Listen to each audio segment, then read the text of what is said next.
This is Duke University.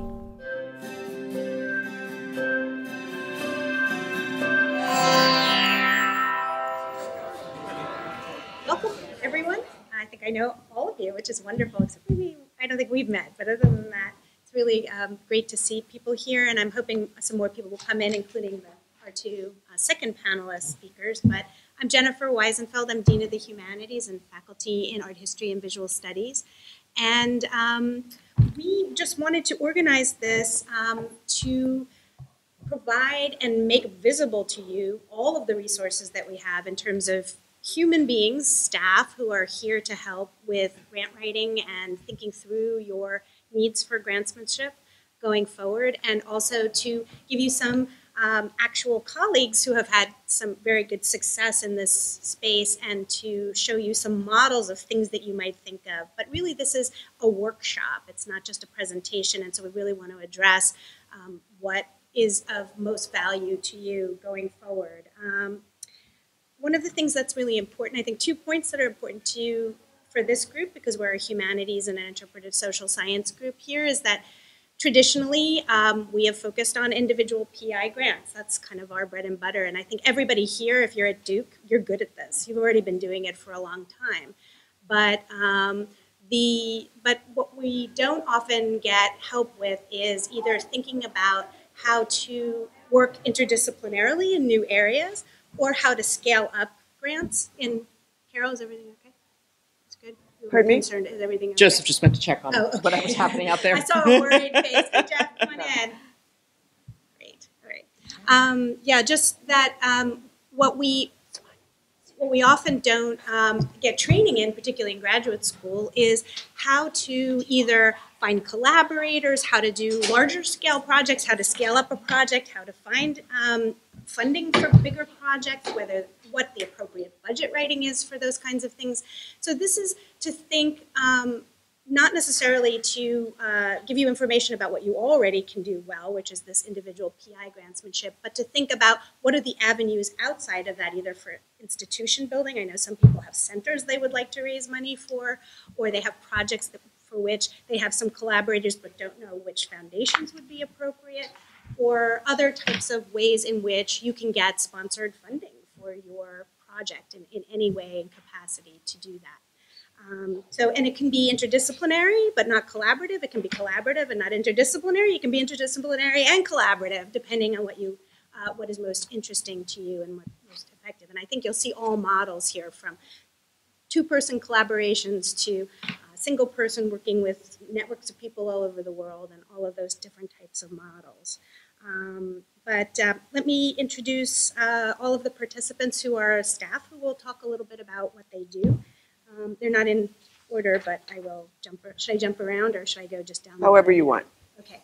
Well, I'll start with the people right to my immediate right, which is Alicia Kareneman, who is the Funding Opportunities Specialist for the Office of Research Support, ORS. And I think what I've found in doing these in the past, a lot of people don't know Alicia, but they should. Everybody on campus should know who she is and what she does, so this is really great. In fact, that's true of all of these people down the line. This is really a critical support staff group. And I have a question. So are you located in Gross Hall? No, I'm located in the Irwin Square building, where the credit union is. Mm-hmm. We have the 7th floor up there. But I can come to your offices. Yeah, that's the thing, is selling point. I will come to you on campus. Everybody is mobile here, and you don't have to find them. They just email them, and they will find you. And in fact, they're always doing these kind of mobile office hours and troubleshooting things. So it's really helpful. To Alicia's right is Laura Eastwood, Senior Special Projects Coordinator, who also works with me. A lot of you may know her through the Humanities Writ Large grant, because she's worked extensively with that major grant from the Mellon Foundation. But one thing that's really important with Laura is that Laura is now working with the sponsored research system, which is what the Duke system that logs all sponsored research. And one of the things that we're finding is that sponsored research at Duke in the humanities and interpretive social science doesn't get logged as much as it should, but it is a category of achievement. And we need to know who's applying, what they're getting at all levels. This is a new role for Laura, and she's trying to be the portal for that information to make sure it gets in the system for us. It's really important, even if you're just applying and even if you are not successful the first time with a grant. It's very helpful to us to know who's applying and what they're applying for and who's successful. To Laura's right is Joseph McNicholas, and he is the new, well, not so new anymore, but he still feel new to me, Director of Research Opportunities at the Franklin Humanities Institute, and he has extensive experience working with different kinds of agencies, NEH, NEA, all different kinds of large-scale grants. He is really the new touch person for all of the different kinds of funding opportunities that you might want to discuss and workshop on the humanities side. And then to his right is Carol Vorhaus, who's the Associate Director of Foundation Relations, who works extensively works extensively with different foundations and that Duke has relationships with. And this is kind of an important distinction to make too, because I think sometimes we don't always understand as faculty how to approach foundations. Some of us work with foundations individually, but there are foundations that Duke has relationships with, and that requires that you go through foundation relations. And that's not only things that require not institutional nominations, but also things where we have multiple large-scale grants going in, and Duke wants to make sure that they're controlling the flow, I guess, and monitoring what is being asked of these various types of institutions. And you could speak about that later. Places, of course, like Mellon, Ford, Templeton, and other types of large-scale foundations. But they're a very important resource for this type of scaled-up, larger, collaborative, or institutional type of grants. So Carol's a really important point person for discussing those kinds of projects that entail foundation interaction and negotiation. So I will turn it over to you guys. So I'm gonna jump in, and Jennifer, thank you for the generous introductions. We want to be respectful of your time today, so we're going to try to limit each of our remarks to about 5 minutes so that we have time for your questions, which I think we'll take at the end unless there's something burning that you want to interrupt us and then interrupt. I know that some of you in the room have won very prestigious fellowships or grants. I know some of you may have applied for some and not been successful yet, and some of you may not have applied for a grant yet. So we're going to try to meet everyone's needs in going through this. But today we want to focus on interdisciplinary projects as well as collaborative projects. And as Jennifer pointed out, they're not the same. But often the process that you would go through in terms of whether or not you want to work with someone else in your department, someone else in another campus unit or school, or in the Durham community, or in another country. The steps that you go through are often very much the same in terms of how you're going to define your approach. So first, what you want to think about very clearly is what is your goal? And what do you want to accomplish? And you need to write it down. And you need to write it down concisely and without any jargon so that you're very clear what you want to do. Because trust me, funders want to know, and they want it to be, that part to be simple.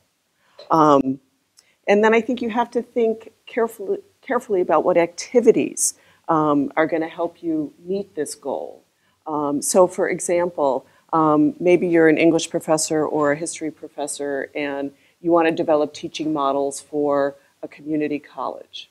So you have to think through, really from soup to nuts, what does that mean? So how are you going to get there? And then you have to think through who your partners are going to be. And I can't emphasize enough, you have to talk to them. And you have to spend a lot of time in this conversation to make sure that you know what you want to do, and maybe it's something that furthers your goals, your research, or maybe you're working on an institutional priority. But then what's in it for your collaborator, your partner? It has to be in their best interest too. Otherwise, they really don't have a reason to work with you because nobody says you have to. And so that spending that kind of time to think through those things, I think, is really critical.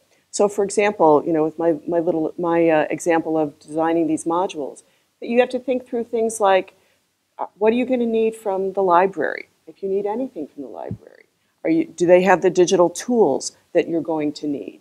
And have you talked to them? Can they do this for you? Can they help you curate what you need? Are you going to want to store whatever scholarly product that you create, since more and more things are, becoming digital and they're born digital? And trust me, the library, that's what keeps them up at night. How do they store all of this, this mushrooming amount of information? So you can't make assumptions. You have to think about, what other kinds of supports are you going to need to be successful and talk to these people? I think moving along then in your approach, another thing you have to do is you have to think through, okay, if you've got your goals, you've got your activities, you're going to need institutional approval. Whether that means, depending on who's involved, you have to at least talk to your department chair and make sure that they approve. If you're outside of just your department, you're going to need some kind of institutional approval. And if you're going outside of Duke, you're going to need to work through the administrative structure of your external partner to make sure that you have their approval. And often that looks like a letter of support, for example. Because in that letter, we want to know that your partner is serious. And if they're committing resources of any kind, whether it's staff or whether it's cash or whether it's something else like that, we want to get those kinds of things in writing up front. And all of these things take time. So it's my very strong recommendation that if you're embracing this kind of interdisciplinary, collaborative project, you need to think about it a year in advance. Because to get through all these steps, you can't, the best projects really, you think through and you revise and you revise and you revise until you're really happy with what you've got. And that takes soak time. But you're still not done, because in thinking through your approach, you have to think about sustainability. Because I promise you that your external funders are thinking about sustainability. So, for example, what does your project look like when it's successful? How do you know you've been successful? Is it something where you're going to do steps 1 through 10, and then maybe the project ends? Or maybe the project continues at reduced funding. Maybe it continues with Duke internal funding. So never assume that. You need to know, and you need to talk to your colleagues and the senior administrators to see, is that a possibility? You need a plan. It's never a field of dreams situation. And so, again, that's another thing that I wanted to emphasize. And, what I'm trying to tell you, which I know you all know on some level, is that this is a multi-layered process. And so it may not be clear at all times just what you're going to do. So just if I can go back to my little example of a community college, I mean, at first blush, we're going to do something at community college that sounds great. And then you start to think about it and you realize, this is a totally different model. I don't necessarily know anything about what's in the best interest of this partner, and I need to find out. And so I'm going to stop there. I'm going to turn to Joseph, who's going to take this from a different angle. Thank you. I'm going to pick up on the idea you've introduced of layers as I talk about the assessing the impact of your research. For me, 2 key words come to mind in this area, which are scalability and measurability. And scalability is about the way we think about how our research is going to have an impact. It's going to have an impact, perhaps in the most immediate ways, in your scholarship, in that journal article or that chapter that you're going to be completing. You need to visit the archives at such and such a place to get the material to complete this chapter or to complete this book. And as you build scalability, you do begin to think about issues like, how does it affect this book? How will this affect the scholarly community of which I'm a part? How can I perhaps pull together a conference of scholars to discuss this issue and advance the topic that I'm talking about in ways that are increasingly bigger than completing one individual task or set of tasks? And that's the scalability on the scholarly front. On the pedagogical front, how is this work going to affect what I do in my classrooms with my undergraduates? with my graduates? How is it going to impact how my department thinks about the curriculum or how we address a particular topic or subject area as a group of scholars here at Duke, and so on. Likewise, you have the measurement that takes place in terms of region, in terms of this city, in terms of this state, in terms of this region, depending on the kind of work you're going to do. And you use this term soak time, which I think is so important to us, right? Getting our ideas out there, but then letting them sink in, letting them absorb other ideas and kind of grow and realize, oh, this really could be a regional conference that I'm talking about, even though right now I just need the access to archives or something like that. So those are some of the scalability issues that I think about when I think in terms of impact. The next question then is, how do I measure those impacts? How do I come up with a way of knowing I'm on the right path and going in the right direction? How do I just measure my output by this article got published, right? Or are there other things? And so often there are other measurable outcomes that are accessible. Now, bringing it back to a grant, working with the funder that you're looking toward to find out what they count as an evaluative strategy. How do they look at the growth of a scholar's work or a teacher's work or a public intellectual's work? That's one of those places that I would turn to as a partner and say, how do we want to evaluate the success of the dollars that you're spending, but also of the work that I'm putting into it? We're going to come back to me a little bit later, so let me, with that idea of scalability and measurability, let me pass to Laura, talk about budgets. So when you think about the dollars that you're going to be putting to work in a project like this, you need to be able to begin to think about them in a way very differently from when you apply for a fellowship to support you for a semester while you go off and work on your scholarship. Those are very simple, straightforward financial models. Your work is very complex. I don't mean to minimize that. But if you're asking for whatever the amount of money is that funder is going to provide to cover a semester of your salary or a portion of it, that's a pretty straightforward budget. And in reality, at Duke, most of those don't ever appear in the sponsored project system, which is something I'm working on remedying. I did some digging last week and found that of the 110 National Humanities Centers fellowships that have been awarded to Duke faculty at the time they were teaching at Duke, 17 of them are in the sponsored project system.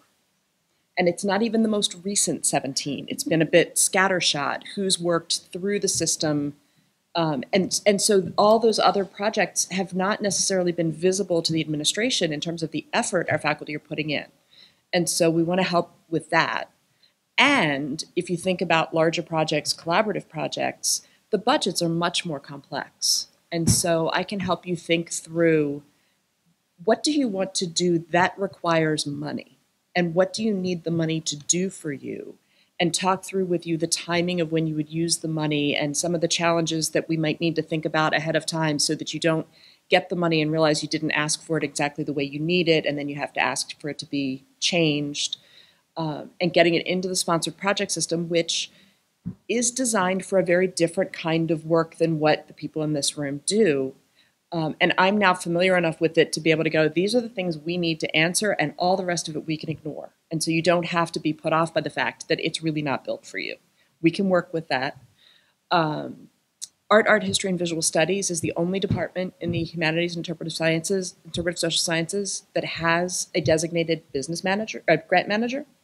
Your business managers are all lovely people willing to help you and not particularly trained in the tools. And so I'm trying to work with all of them to work with all of you to say, okay, this is different from what you've been doing day in and day out. Let me help. We can make this easier. We can make it better. We can also make sure we don't miss opportunities for Duke. I last week encountered a project where somebody applied for external funding. They got it. Great news. The bad news is they didn't go through the Office of Research Support. They didn't know that they could have asked for F&A, which just helps to cover the overhead, help to keep the lights on, build the buildings. And they can only spend what they were awarded. They can't go back now and ask for the F&A that they could have asked for if we'd gone through the process through the way that we'd like to be able to go through. So those are the kinds of issues that we'd like to be able to do a better job of helping you with and helping Duke with. For those people who don't know what F&A is, do you want to just spell it out? So F&A is facilities and administrative costs. Most grants provide for money for you to spend doing work, but the work gets done in a place with administrative support, with lights, with telephones, with computers that are not necessarily paid for by the grant. And so Duke has, and all universities have a federally negotiated rate that when you are applying, it's currently 59%. Yeah. So if you need $1 million to do a project in the basic sciences, you're asking for $1 million plus 59% to cover the things that the grant itself is not paying for, but that are necessary to doing the work. A lot of the sponsors that you all have worked with don't allow F&A, and Duke works with that. But some do at different levels, and if we can have that conversation, it helps bring money in to help keep the lights on and the buildings well maintained. I mean, literally, it keeps the lights It on. literally keeps the lights on. Sorry, I guess I'm here from the Office of Research Support. So besides shilling for my own services, I should shill for us a little bit. And if you're not talking to Laura about grants that you're applying for, email me, because even though I'm not the person who processes grants in that way, I can put you in touch with the person who works with your department who can answer any questions you have about budgeting or any kind of process, F&A, federal stuff, anything. Like, please know that we're an office that exists and we're here to help you. I feel like a lot of people don't always know that, and I want you to make sure that we do. But my particular piece of it is that I help you search for funding to apply for and look at different funders that you might want to apply for things through them. One big source is actually Duke. There's a lot of internal funding, especially right now, to sort of be pilot grants for these things. I'm actually going to hop up and show you this. This is my website. So some of you have probably already seen this. It's the research funding website. You can subscribe to my weekly funding alert newsletter on this website if you're not already getting it. But this has a lot of really handy links that I just want to point out very quickly. One right here is to Pivot, right here in the middle, and that is a funding search database that Duke subscribes to, where you can really do very specific or very broad searches to try to find funding that you might just not have known about, but that you can apply for. Especially if you're working on international projects, Pivot has a lot of international stuff listed. And you can have email alerts, so every week you'll get new listings in your saved categories, which is really useful, I think. We also have a section down here for Duke internal funding. You can also find this if you go to the advanced search, which I recommend you playing with. We don't have time to really mess with it too much now, but again, I can come to your offices and show you all this stuff in depth and set up saved searches for you. Please contact me. That is literally my job. So again, you can go to advanced search and look for specific funders that way, or if you're interested in sort of the Duke internal funding, you can click on Duke internal funding. We have a couple of different things here. There's a spreadsheet that you might want to look at. You have to log into it with your NetID through DukeBox, so I'm not going to open it up right there, but it lists a lot of the internal funding opportunities that are maybe not, and other funding opportunities that are maybe not publicly accessible. You can also see all of the Duke funding opportunities. If you click that top link, here's all of the current Duke opportunities that you can apply for. So some of these have expired, but most of them are going to be open right now. So you can see if any of those look like something to get you started on a new project or find new collaborators. Another thing is the Together Duke initiatives. And again, we will be emailing you all these links. I think two of these, whoops. Sorry, my brace always keeps doing that. A couple of these are still open, I think, and I really wanted to draw your attention to the collaboratories, since we are talking a lot about collaborative grants right here. And here's a little thing that has some more information on that. So again, we will be emailing you all these links. I just wanted to do a little quick nitty-gritty so you could sort of see that there is stuff available. And again, if you're looking for external funders, Pivot, my database, my newsletter are really good sources for that as well. Please contact me and I will set you up with some searches.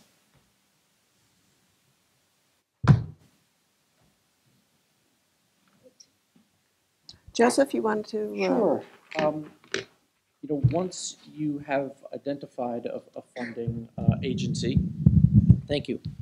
Actually, I'll put a plug in for the work that I do, which I also have a newsletter that comes from the Franklin Humanities Institute, in which I take all the good work that Alicia has done already and package it for the humanities folks specifically.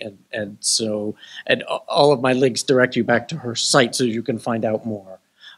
So that's, you can find that on the Franklin Humanities Institute website. Once you find that funder that you know is going to support your work, you want to determine your rhetorical strategies that you're going to deploy to convince them that you're the right person to fund, if they're the kind of funder that wants to invest in a scholar, that you're doing the right kind of work to fund, if they're the kind of funder that's interested in the outcome of the work that you're doing, that this is the right institution to fund, if they want to align with a powerful institution, etc. I like to keep the rhetorical strategies you deploy separate from the conceptualization of the project, because your intellectual work has got to have integrity to it, and it can't be about chasing after dollars. But the way you explain your intellectual work to people is an opportunity to connect with them and with other organizations on the values that they have. Okay, so what makes you the right scholar for the NEH to invest in? What makes Duke the kind of a place that is likely to very successfully carry out a digital humanities project? Those are the kinds of rhetorical strategies you want to think about. And that gives you an opportunity also, again, as I'm sure all of us would agree, reach out to the funder, talk to the program officer, find out who's in the decision-making positions on a board or on a review panel, that kind of thing. I'm going to hand it back to you. Yeah, what I wanted to just interject, and then we're going to move to our second panel because I know Suzanne's here, and so we don't want to wait. But a lot of what we've talked about in terms of identifying a funder now relies on the fact that there's a current funding opportunity, generally speaking, whereas there are over 60,000 external funders, and that's not any of the federal ones. And so we have information about a lot of these funders that may not have an active, what's called a request for proposal or RFP now, but might have an area of interest that would be useful to you and to your work. And so, you know, there are just lots of, you can talk to any of us. We're going to give you our contact information. But just keep that in mind, that if you don't see it listed on a newsletter or something, that doesn't mean that there isn't someone out there who would be interested in your work. And as Jennifer had pointed out, you know, my office oversees the university. And so we are very in tune with institutional relationships and knowing, you know, this department over here has gone to this funder, so you can't go right now. You can go, you have to wait, we have to take turns at a lot of foundations. So for example, the Luce Foundation has an area that was of great interest to somebody in Middle Eastern studies. Well, then we realized that Duke already has a grant at the Divinity School. And, you know, the funder says, okay, it's going to be 2 years till you can come back. And so we have that kind of information, and we can save you a lot of time by providing that kind of information. So we ask you to call us, email us, let us know. Do we have any questions right now that people would like to ask? I know something I want to add, which is that you can also reach out to any one of us, and we will get you to the right person that you need to be with. And Absolutely. We'll figure that out. Of course. Of course. So I wanted to pick up, Joseph, on your point that I thought I heard you make, that you can find out who is on the review panel of any. Is that the case? I did not think so. Or if you're applying for a grant. It depends on the funder. It depends on the funding agency. Mm-hmm. Sometimes you literally can find the list of people who are reviewing the work. Other times you can find the profile of the kinds of people who will be reviewing it. And so it's important to know, for example, is this proposal in Middle Eastern studies being reviewed by Middle Eastern scholars, or is it being reviewed by, you know, generalists, or who is it? See, it's not as if you'll find the names, which I would have thought was. You can Really? Yeah, oh, absolutely. It depends on discipline and on the agency. You can also find out, I think it's. I'm going to respectfully disagree with you, because I think that's probably the minority. I think often, in my experience, that kind of information is held very close to the vest. But one thing that you can find out is who the past recipients have been. Yes, that you can find out. Get asked to be reviewers, and that is a really good way to navigate the And we know who, confidentiality issue, because I know that's right, and we know some of the the faculty that are actually doing the reviewing at different places.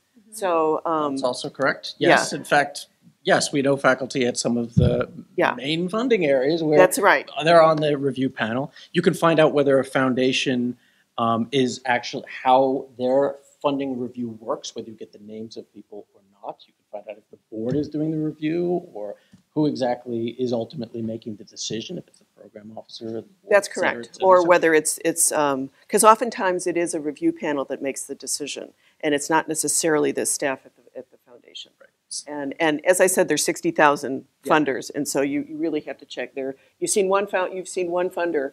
One of the things I think that came out the last time we did this workshop was that with an individual PI grant, you may not think about leveraging Duke as much as you would with an institutional, a larger collaborative or interdisciplinary grant. But as you scale things up, your relationship to Duke becomes more important in that way. And it also becomes more of an asset. It's not just where you work and that you were vetted here and that this is your academic credential, but the institutional resources are marshaled around you. And also you can leverage the foundation relations aspect, find out who has gotten grants from that, get in the queue to be considered for it. It's a much different picture of you in the context of your institutional setting than you would have normally. It's a really different mindset. And humanities people sometimes have times difficult shifting to that. But that's what I think the experts can really help you do, is think in a much larger way about what Duke offers you in terms of that positioning yourself and what the strengths are, how you can pitch it, in a sense, that rhetorical strategy, and also what resources we have here that have track records with these kinds of grants that you can also take advantage of and maximize. I want to just, some of you had submitted questions in advance, and I just wanted, there were just a couple, and I just want to make sure that we address them. And so there had been a question about international funding. And without, I would encourage you to call me about that. I mean, often for international funding, travel funding in particular, this question was about, internal Duke resources are often a place to look. There's the Trent Foundation, depending on what you're working on, that makes grants for international impact. Chris, you've gotten some Trent funding that took you to South Africa. Germany. I'm sorry, Germany. So that's, I just wanted to let you know that. And individual departments sometimes have And travel also funds. the centers, all of the different centers that are under the rubric of global studies often have funds and travel grants, but are they all listed under the internal? We're trying to make sure that they start Yeah, sending those yeah, to me so yeah. we can We're disseminate trying, it. and if we've missed some, we want to know. So Yes, let us, yeah. please forward things to me. Yeah. If I've gotten it 12 times, I don't care, as long as I get it at least one time, you know? Also the arts and science faculty, right? Arts and science faculty research. Yes, supports that's in there. it. That's right. There's a whole spreadsheet, and we'll include that link also when we send our follow-up email. And I guess there was also another question on international collaborations through the BASS, potential BASS project. I think, without knowing any more detail, that you need to talk to the BASS people or call us with more details, because I can't really speak to that without knowing more what it is you're looking for. Is that person here? Pardon me? Is that person here? Do you know? I don't believe so. I don't think so. Oh, No. okay. No. 'Cause- But if somebody has a question, often it's something that someone else is worried, thinking about too. So I think I should turn this back to. Oh, sure. So what about international research, not travel, but actually, we need some research assistance, we need some collaboration money, we need lab money, we need all of these things. Is that also, should we also look internally for that, or that's? It all. I think a lot of it revolves on how much do you need, when do you need it, and for what purpose. Because sometimes. So yes, often internally is a good place to start. If your needs are modest, if your needs are major, then we need to talk more. Yeah, I'll just add another Yeah. thought to that, which I didn't get to mention when I was talking about reviewing potential funders, is as you begin to put ideas together that might be in competition with, say, you have a center that you want to create, and there are other centers that exist at other universities. Finding out who is funding those centers, where is that money coming from? Is it a big enough idea that it's money coming that's from the State Department, or is it coming from a major national funder? That's important to know because it'll help position you for where you might be seeking your funding.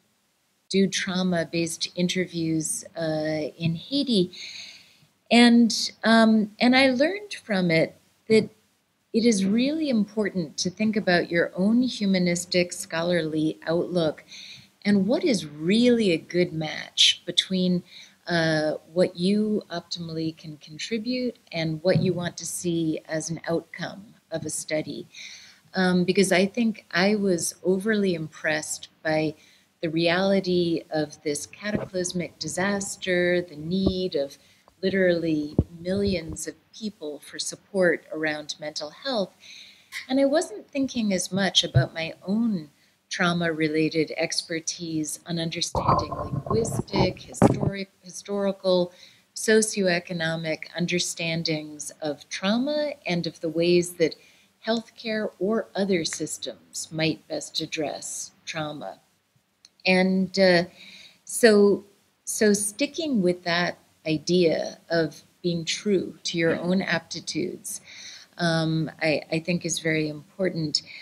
We were working with psychiatrists who had used questionnaires about trauma in the wake of Hurricane Katrina in New Orleans, and we sort of assumed that that was a good match. But in fact, the questionnaire was just too quantitative and too geared to the American DSM, Diagnostic and Statistical Manual.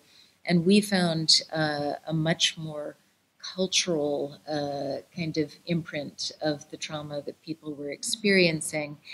And if we had set it up to get to that kind of outcome, something more qualitative, it wouldn't have been a problem. But with a grant proposal, you have to have in the proposal, and especially if it has to go through internal review boards, either on campus or at the medical center, you really need to know exactly what you're going to do, and you need to make sure that you will have completed setting up the whole logistical apparatus that is needed for the grant work by the time the grant is starting.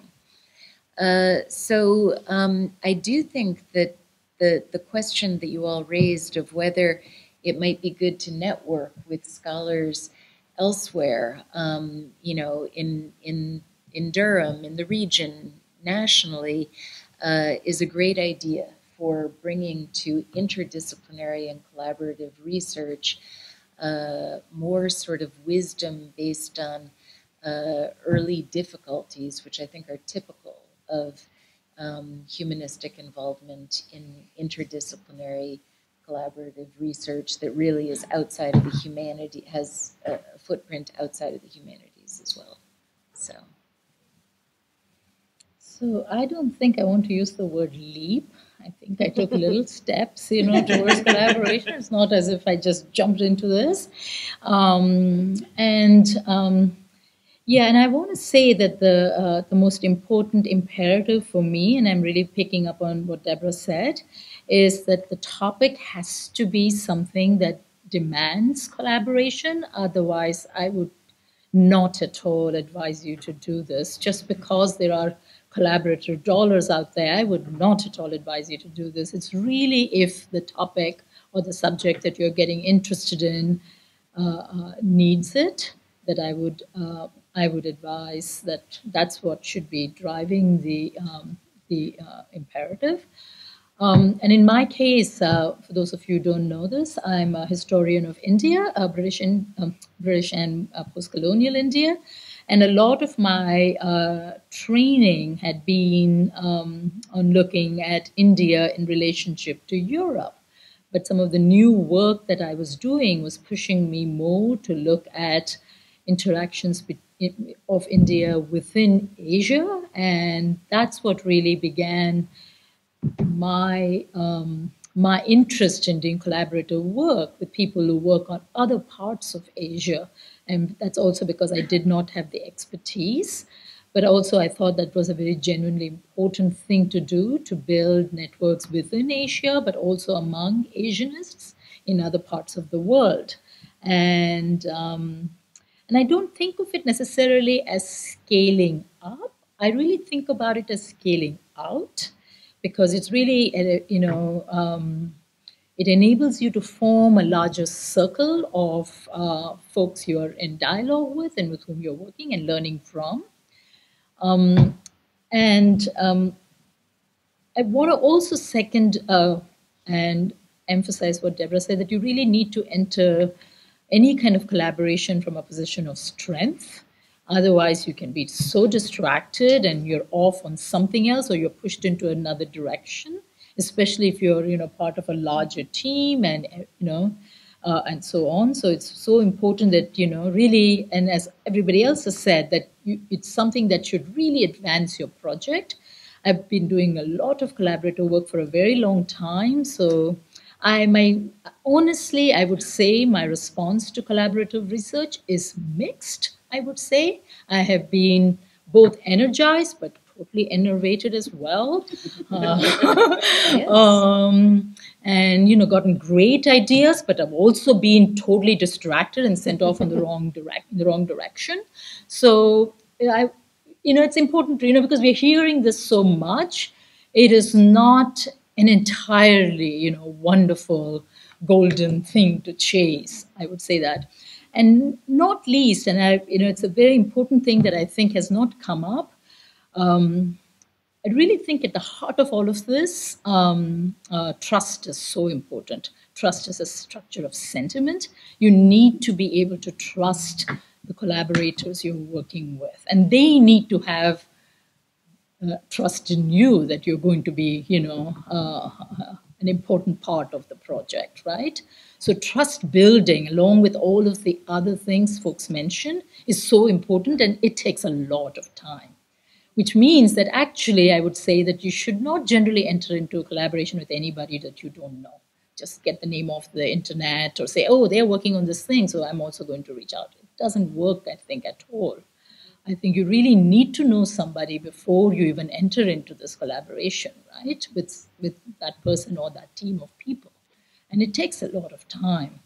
And I've been thinking a lot about it, actually. The Humboldt Foundation, which is one of the foundations that I have received grants from, is actually doing a major conference in the next month on trust. And, they've invited me to come and talk about it. So I'm spending a lot of time thinking about the place of trust. Actually, trust in foundations is what they're really interested in. The fact that they're worrying about the erosion of public trust. And, as a historian, I want to say this is not new, right? So it's, I think, very important, even in our kinds of, on the little scales on which we are working as scholars, to have that trust and trust in yourself that you want to do this kind of collaborative work, right? So those are my few words. Let me just interject one thing here, which I think is very important, that partnerships are a form of collaboration as well. We often think of large teams, and labs imply multiple people, but even starting out on the scale of a one-to-one trust relationship, because that's a really great first step towards making a bigger branching out, since the other person is going to have a network of trust that you don't have. And the idea is that one thing that collaboration does offer you is a whole new set of networks and eyes on what you're doing. And that can be really generative. But you do need to make sure that it's a meaningful, reciprocal relationship. Otherwise, it's give and no receive. And that's why the trust is so important. But it can create flourishing networks in ways that open up opportunities that you couldn't possibly see, and also give you all kinds of expertise that you don't have access to. So it is definitely worth the gambit, but it's an investment of time. So like Sumati, I can't say I leapt anywhere. I probably was more dragged kicking and screaming. So in a most recent grant with the Teagle Foundation, somebody approached me. I had given a talk on something totally different and made a kind of random snide comment about the inefficacy of ethics education to promote persons of good moral character. And did it, in a totally snide way. And somebody from the Teagle Foundation came up to me and said, we're really interested in demonstrating that there is, in fact, a relationship. Would you like to consider doing a collaborative project? And I just sort of laughed it off, and then proceeded to have a series of conversation with folks from Teagle, who, provided some planning money to kind of think this through and engage with folks from around the country on this question who were doing different kinds of experiments across campuses. And I would say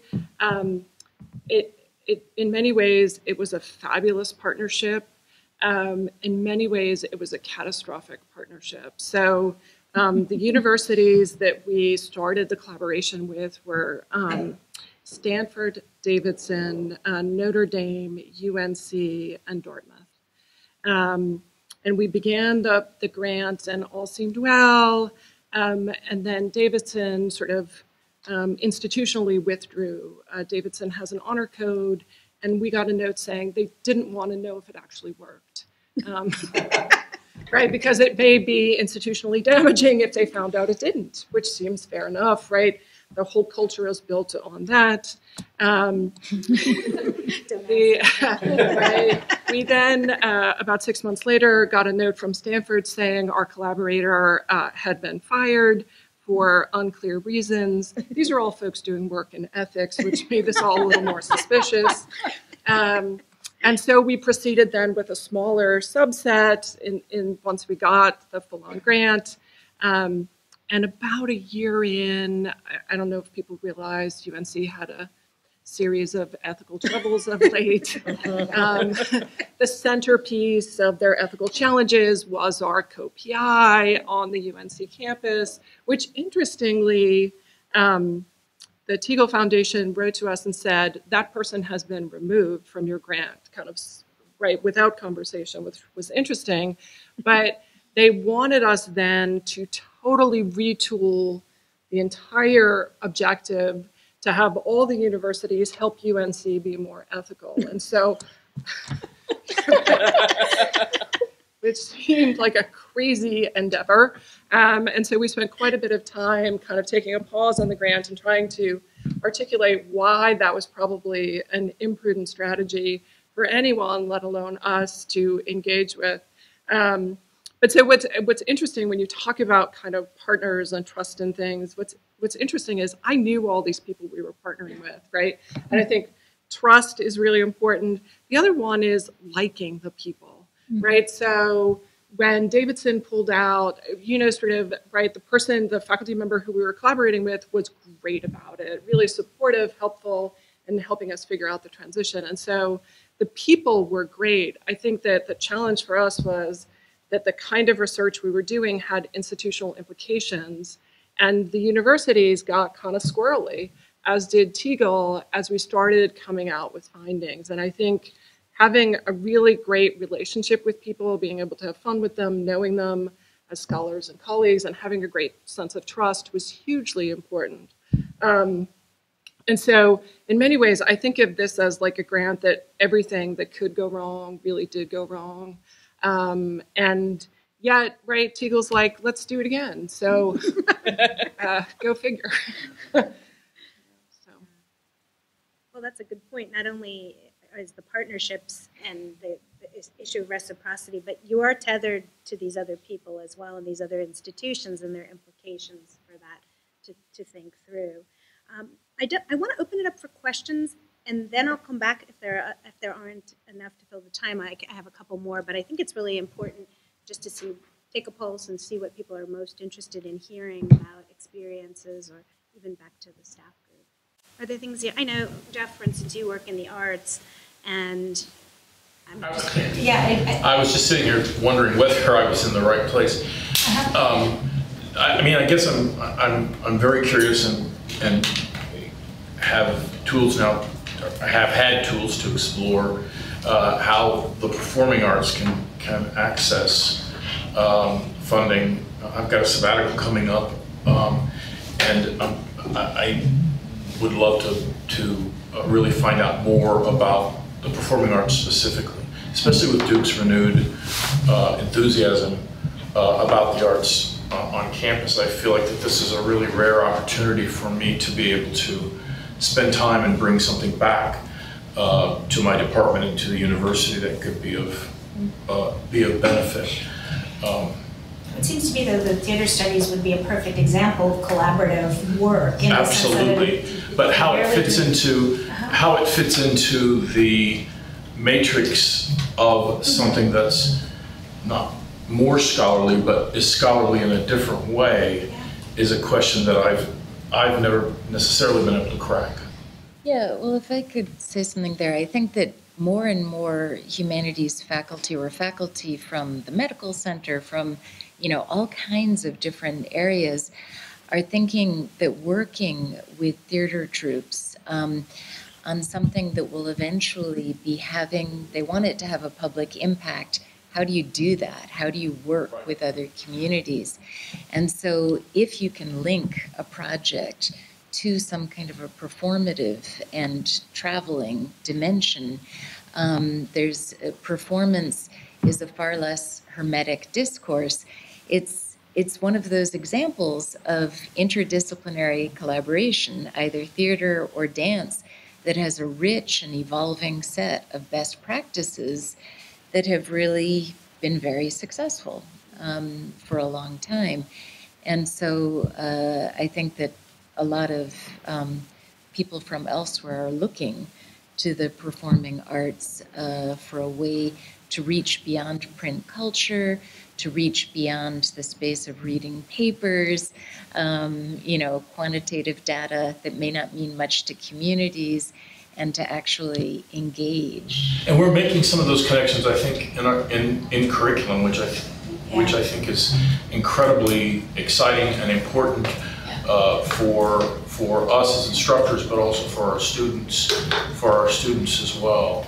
But I guess making a stronger connection, me feeling comfortable using the services that are available to me. So I just wanted to jump in here because I think in terms of external funders for the performing arts, it's a difficult field. There's no question about that, and I know that you know that. And the tension often is between how much of it is performance-based and how much of it is intellectually based. And so being in the university, you're leaning more towards the intellectual side to some degree. Or maybe you're being let, you get the incentive. We are a faculty that continues to focus on practice as well as study. So I mean, practice for us as a discipline, as a mode within itself is is very important and very lively. It's just a matter, I think you're correct, that sometimes it's hard to take something that is performative or has aspects which are performative and then figure out how it fits into the rubrics of some of the funding opportunities that I've let go by me for years. I know I can apply for Arts and Sciences Research Council, and I know how to explain to them what I'm doing and have had a great success rate there. But I wonder if maybe the collaboratory model wouldn't be a wonderful one. There was a link, I don't know if you saw it earlier, but about all of the ways in which you can do a theory practice type of group project. The other thing I would say is the two things I think that can really work well for theater, but also I think for something to take in mind for every project that you're trying to pitch to an outside funder is public facing. How public facing is it? That's much easier for a theater faculty member than it is for somebody who works on literature or text, because we tend to be very inward or group focused about our own discipline. Also, how interactive is it? We're moving towards active learning and interactive things. If you can, and when I say interactive, I mean it's either taking into consideration an audience and that the audience is correlated in relation to the output, which theater, I think, does so beautifully. I think those are really things that appeal to funders as well, that, again, are harder to pitch in purely academic realms. So you have some advantages there, and I would leverage those. Because I know a lot of the big funders, Mellon in particular, are trying to do ways of taking all the resources of the university and actually make them reach out versus kind of doubling down on what's here. So it's worth thinking about those, what advantages you have in the funding space. Great, thank you. The other thing I just wanted to add about the performing arts is that, and I guess this is true a little bit in terms of interdisciplinarity generally, which is that Duke is incredibly interdisciplinary. Yeah. The external funders are slower to the table. And so they're getting there, but Duke is light years ahead of them in many cases. So often I think, depending on what you want to do, your best opportunities may be internal. Right, okay. But also I was thinking of, the real advantage of the digital turn in terms of, the capacity now to document your activities, and, what might be a one-off event can now become part of a more permanent resource that then can feed into a curriculum. So there's so many digital grants which you could actually, picking up on Jennifer's point about the public, right, aspect of it, you could actually tap into possibly. I think that's very helpful. The sort of present aspect of a lot of performing arts oftentimes get sort of undermined digitally in a way. Yeah, of course. Because the picture or the recording of what it is that I make is not the thing that I make. But I totally appreciate that, and I understand it. I think there's a learning curve as we continue to rush forward to figure out how to best use that, both in terms of integration within the work that performing artists make, which many performing artists are working with and struggling with, but also how to record it, how to make a record of it as well. Yeah. Thoughts, questions? It could be very particular to your own situation, your own interests. Well, then maybe I'll ask another question. Oh, Paul? Yes. Sure, yeah. We talked a little bit about forming collaboratives, and then Samantha and Suzanne, you also talked about the danger of the collaboratives, and I'm wondering if you could kind of expand on that, all three of you, the problem of the ever-expanding collaborative. Once you start in a collaborative mode, you meet someone at a conference, they want to be a part of it, and suddenly you've got an email list that's 50 people long, and you're managing you're managing the focus instead of the work. So could you talk a little bit about how you manage, like a case study of how you dealt with that, or whether you just gave up? I would just say that I think that we should be moving toward the practice that is common in areas of the sciences, at really understanding what 100% of our effort means pragmatically, because I think that we've got so little grounding in understanding what that is. Our salaries are paid, and we sort of think, well, and I should just be able to do more and more. But in fact, our resources are limited. That's part of the beauty of being human, is that circadian rhythm and, the need to be in a stable social unit. And I really think this is true. Computers are like confusing us about this. And so we need to think in terms of long-term planning and not just sort of leap from one thing to the next. We need to really be thinking about, what will be the working group, what will be the exhibit or performance or study, and just make sure that we're not just adding a kind of prism of different layers. without attention to our own time resources and our ability to harness that communication. But I also think that groups might often want to choose some kind of online platform like Trello to help them organize and document their interactions. And I hope that in the humanities we'll start to see the development of documentary skills in undergrads and graduate students as just a basic part of the expressive needs of our time. It's part of representational praxis in our society at large, and print culture alone just won't do it. So I have two thoughts. One, and this is coming from just the different kinds of collaborations I've been involved with, and I have come to the conclusion that it's so important, and it depends on this kind of grant you're working on, the scale of the grant, and so on.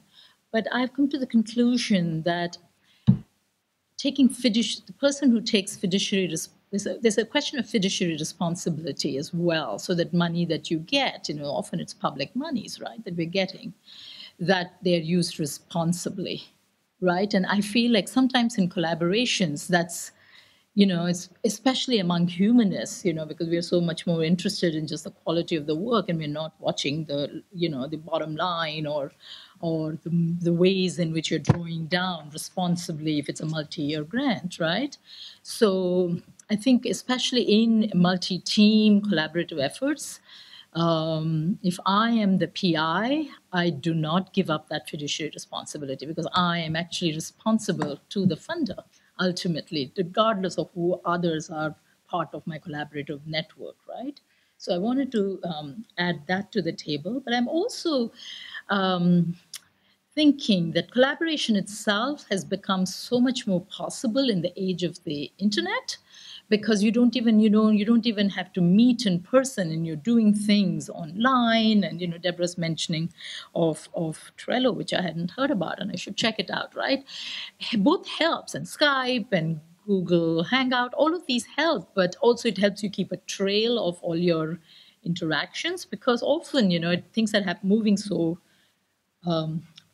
sometimes they move so fast that you actually can lose track. So those things help. But by the same token, I think the internet can also be a problem, right? Because you may not even ever have a face-to-face interaction with your collaborator, and that brings with it a share of its own problems, right? So again, to find a balance is very important, it seems to me. And I wanted to pick up on something else. Maybe it was Jen who mentioned, or maybe it was Suzanne. I think the managing the size of the collaborating team, because what happens sometimes is you enter into collaboration, your collaborator has their graduate students who are soon, become part of the mix, and you have never met those grad students, and they're off doing a piece of this project, and you get that project, and you get their report, and you think that you don't even know what that is about, but your relationship is with the colleague who's the supervisor of this grad student. So to watch the way in which this doesn't become, too big is also something to worry about, it seems to me. Yeah, I think it's really important to have a functional core group and be kind of exclusionary to a certain extent in maintaining that group. Because I do think, right, once graduate students or other team members start being part of the core working group, I do think, right, there's a lot of cross signals, there's people, right, not being on the same page about what you're trying to achieve. And I think that really muddies the water. I think in some ways for me, it's never been that huge an issue, because once you are working with 3 or 4 people, any new person, 3 or 4 people have to agree on, which is not likely to happen, right? And I think it's also right that we oftentimes say, okay, phase 2, let's think about this list of people coming onto the project, but try to get it right the first time and keep it a smaller group has been a strategy that I think works well. Just because the more moving parts you have, the harder it is. I think it's also that for me, having people feel like the core participants are all equally invested, right? So certainly one person has to have fiduciary responsibility, but having everybody feel like everybody is equally lifting their weight, is equally committed to it, it's an equal place in their 140% effort, or that all of those things have to be kind of a shared set of things. I'd also say that I've used different sites to kind of do things, had a lot of virtual meetings. I think there's still something about people being together in a room at various points in these big projects that is so important. Being able to kind of hug somebody or get excited with them just seems really important to me. So not losing sight of that entirely. A couple of things that come to mind related to these, I think these are all really excellent points.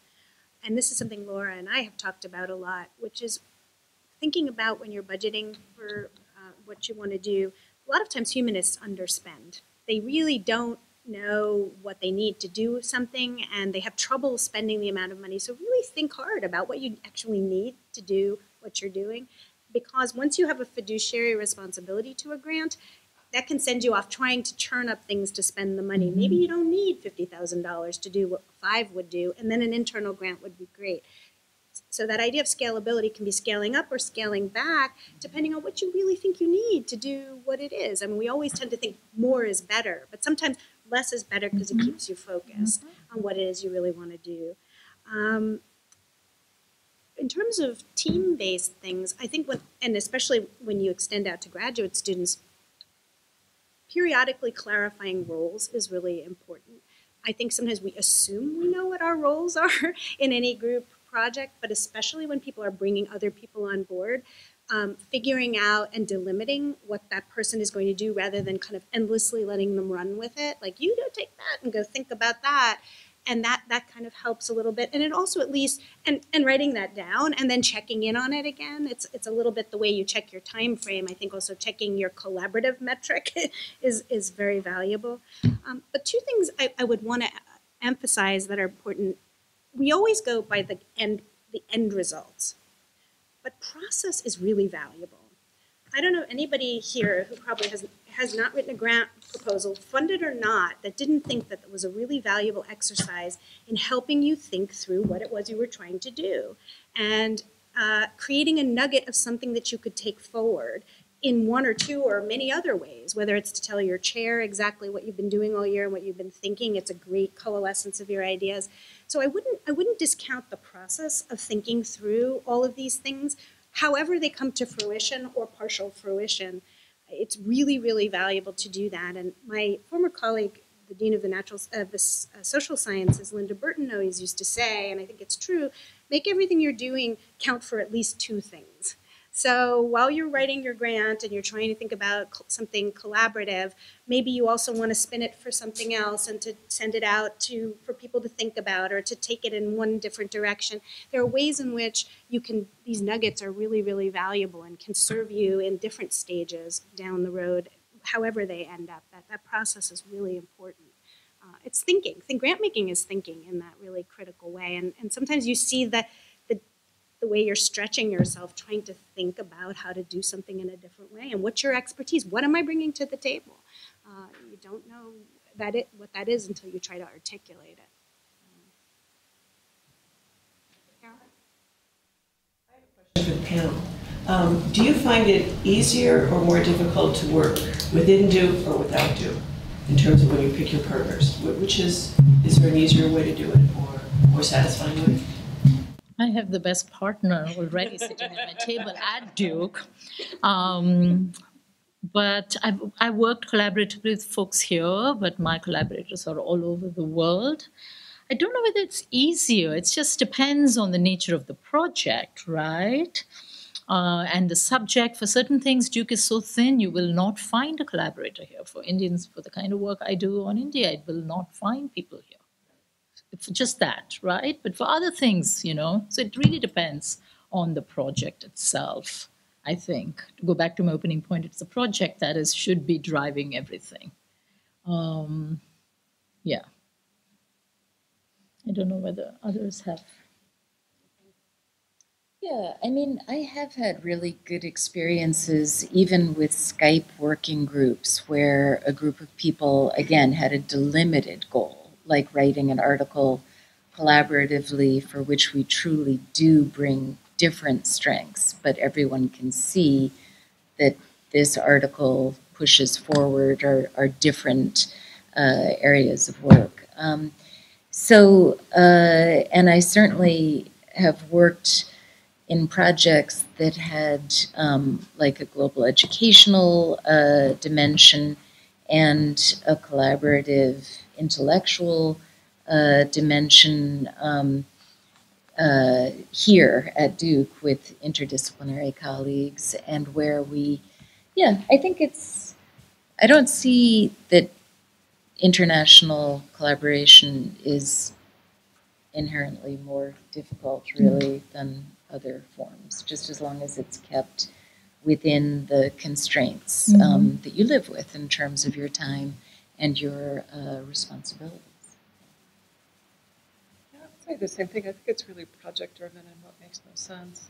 I would say that in the Duke context, going back to your point about people wanting to participate, I think there is in this community more an implicit assumption that if you're doing something that connects to someone else, they should be included, much more so than the world at large. Interesting. And I often find there's more a sense of that's sort of what collegial behavior looks like on this campus. Interesting, yeah. I realize we didn't actually explicitly say what funders you've worked with. Would it be worth just asking who you've worked with as institutions? I know you mentioned Humboldt, and Tegel, but where have you found some good inroads? Mellon, NEH, and lots of different internal funders. Also with Spencer and Templeton.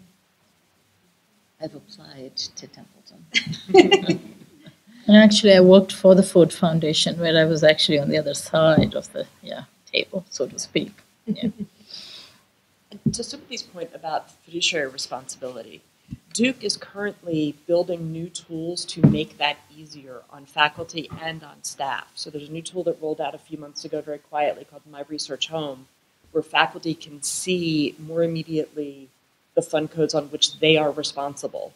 And they're building one out for grant managers, and we're trying to have the two talk to each other so that you, as the financially responsible person, and your business team, as your support staff, can all be seeing the same things in real time to help facilitate the management of the money, and that's really important to me. Yeah, and I should say that actually the reason I also brought that up is often I've seen teams just break up on money matters.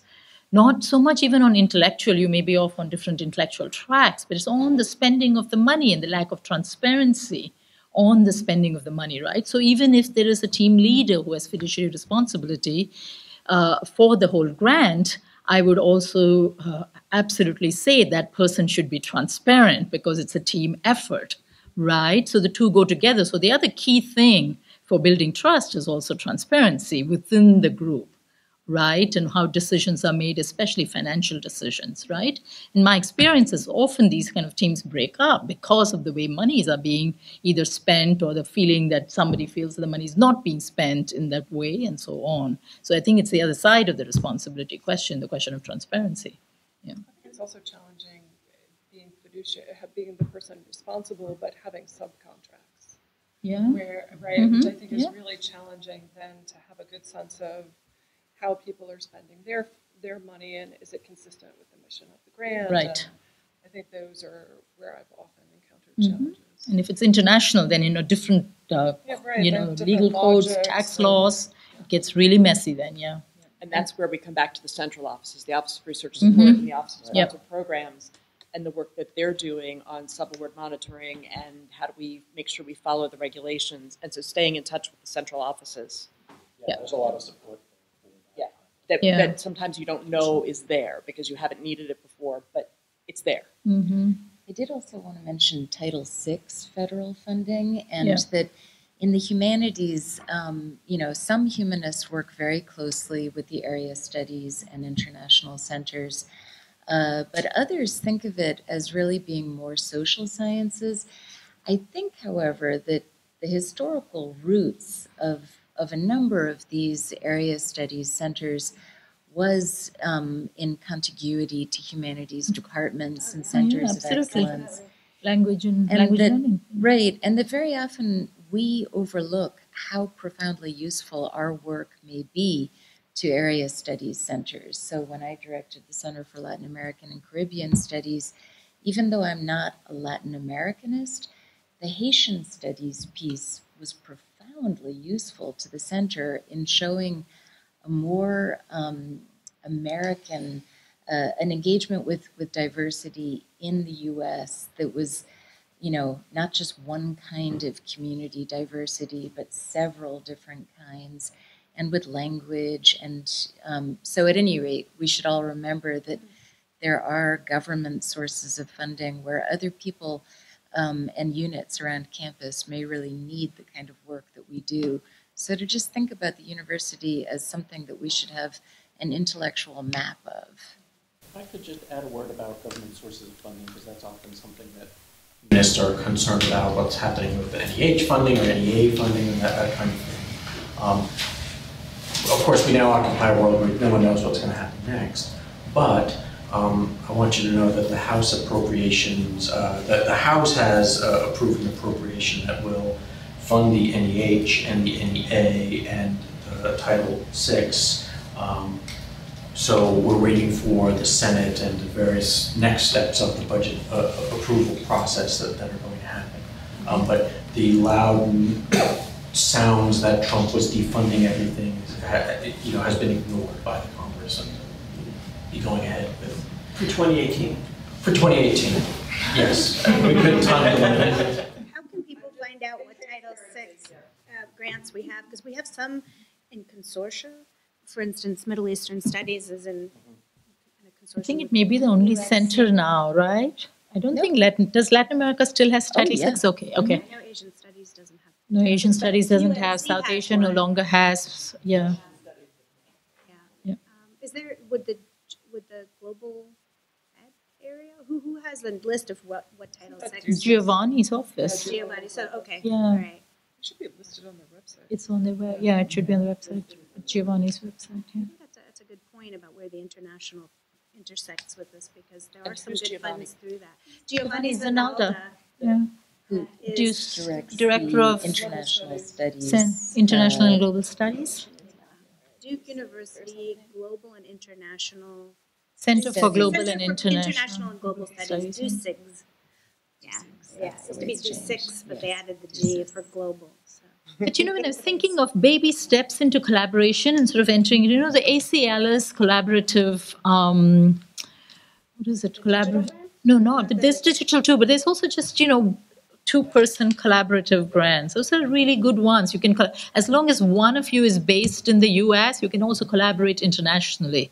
The other person would, can be anywhere in the world. One person has to be a US citizen, I think, or a US resident. I'm forgetting that criteria. But, it's me. I've tried a couple times, but it's just, our pig-headedness. We did not want to do a traditional scholarly monograph. It's really the opposite. We wanted to do a completely multimedia digital, and then we kept getting this great project, but can you commit to a scholarly monograph? And we said no.